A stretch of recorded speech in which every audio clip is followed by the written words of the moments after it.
God bless America. Hello, everybody. Welcome back. This is a special early morning edition of the Protege program. I am the Talk Radio Protege. Thank you so much for joining me. I hope that you'll leave a like and subscribe to this channel. Ring the bell for notifications so that you don't miss a single video, because I'm uploading every weekday thus far without fail. This story continues to develop out of Texas. The shooting that occurred over the past weekend, as you all know, an individual with using the scary black assault rifle shot up a Baptist church in Texas, killing or wounding everyone that was present in the church at the time. 27 people killed, the 20 or so wounded. Recently, Steven Crowder, for his program Louder with Crowder, interviewed Stephen Williford, who was the individual who shot and presumably killed the assailant after his shooting spree in the church. His story is very compelling. I would encourage you to go and listen to that interview. He tells the entire story from his point of view, including even some details that the drive-by media has yet to report. His perspective is very interesting. For one, he pointed out that he used an AR-15 to stop the assailant, and he specifically stated that what he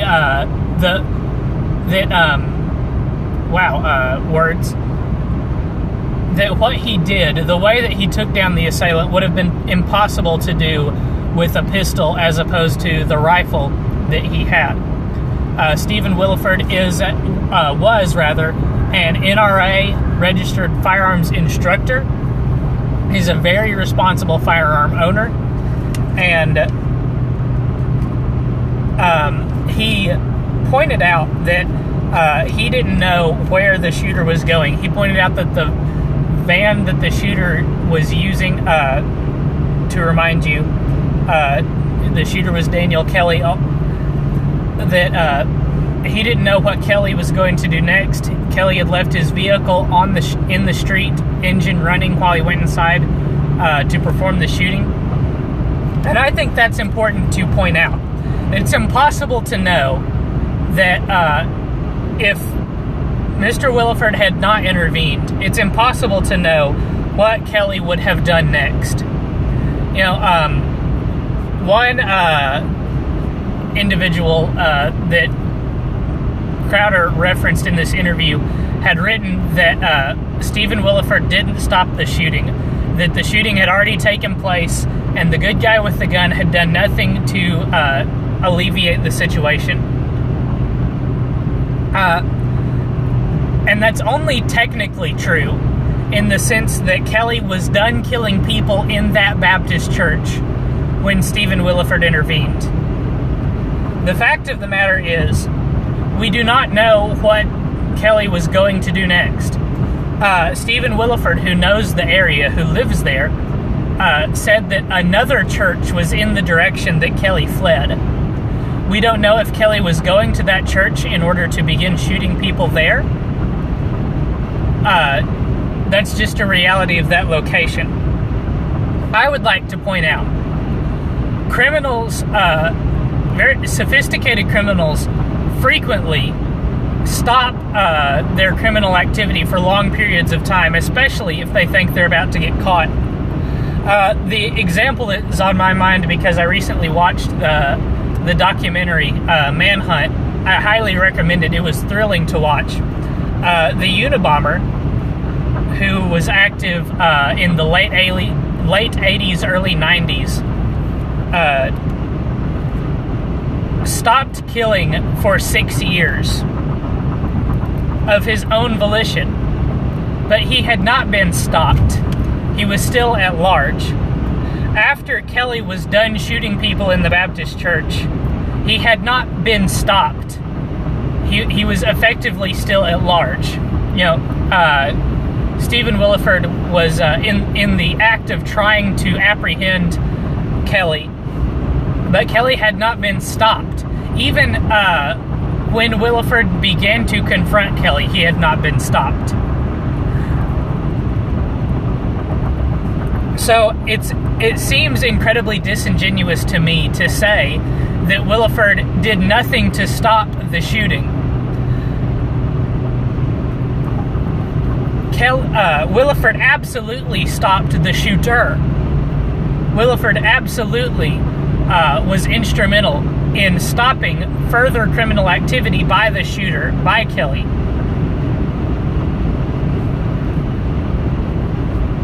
It seems highly unlikely to me that Kelley would have never harmed another human had he just shot up everyone in that church and then left and was left to his own devices for the rest of his life.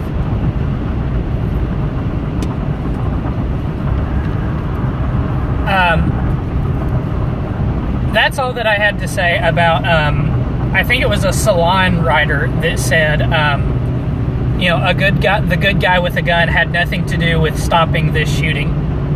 It's totally disingenuous.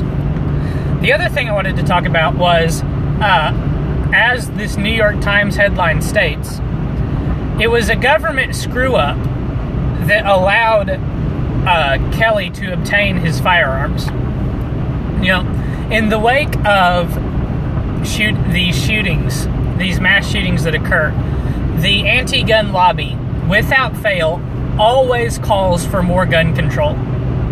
However, in the case of Mr. Kelley, the current gun control that we had not only failed to stop him, but should have. And government failure, by guilt by association, created this event. I'm not saying that anybody at the Air Force, in the FBI, that does the background check things is responsible for this shooting. I lay the responsibility for the shooting entirely at the feet of Mr. Kelley. I do not want to absolve him of his agency in making these decisions whatsoever. Because regardless of the presence or availability of weapons of any kind in any place, the agency of the individual cannot be overlooked. The agency of the individual is of the utmost importance. Mr. Kelley always has the choice to not go into that church and shoot up those people. Mr. Kelley always has the choice to choose to be a better person than that.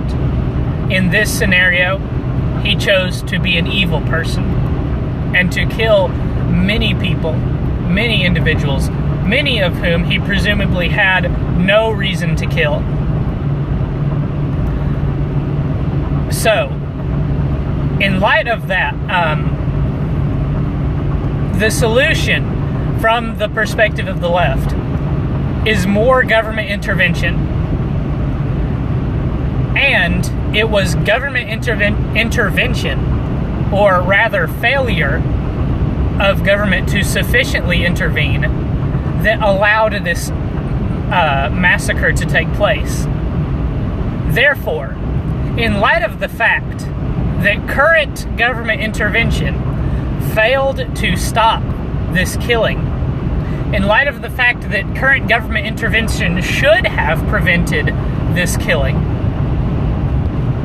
why on earth should the American population at large be prevented from intervening on its own behalf in preventing further killings?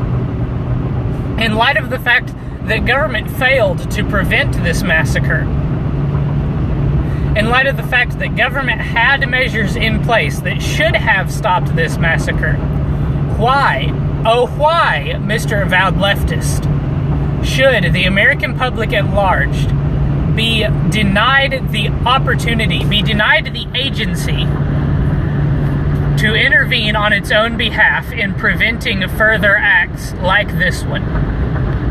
Why, Mr. Kimmel, should the American public at large be prevented from carrying weaponry that would give any person from children, presumably children that are old enough to understand, operate, and be trained in the operation of a firearm, to the smallest woman to the oldest man. Stephen Willeford is no Navy SEAL. Stephen Willeford is a retired man. Why would you deny people like this? Why would you deny the most vulnerable in our society the equipment that provides them with the agency to prevent events like this one? I do not understand. I do not understand why you would trade the agency of the American public at large to defend itself for comforting thoughts. You know, people that are bound and determined to commit crime are going to find ways to commit crime. So why would you deny the American public at large the equipment and the agency to protect themselves from being victims of a crime?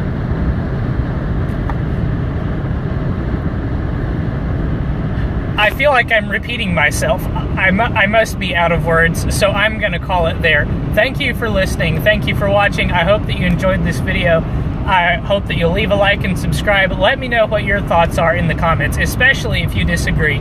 I am begging you, give me a good reason why the American public should be disallowed the agency to defend itself. I hope that you'll leave a like and subscribe, hit the bell for notifications so that you don't miss a single video. This is not regularly scheduled programming. If you do not get a notification to this video, you might miss videos like it in the future, so make sure you hit that bell. Thank you all so much for watching. The next video today will be going up later this afternoon.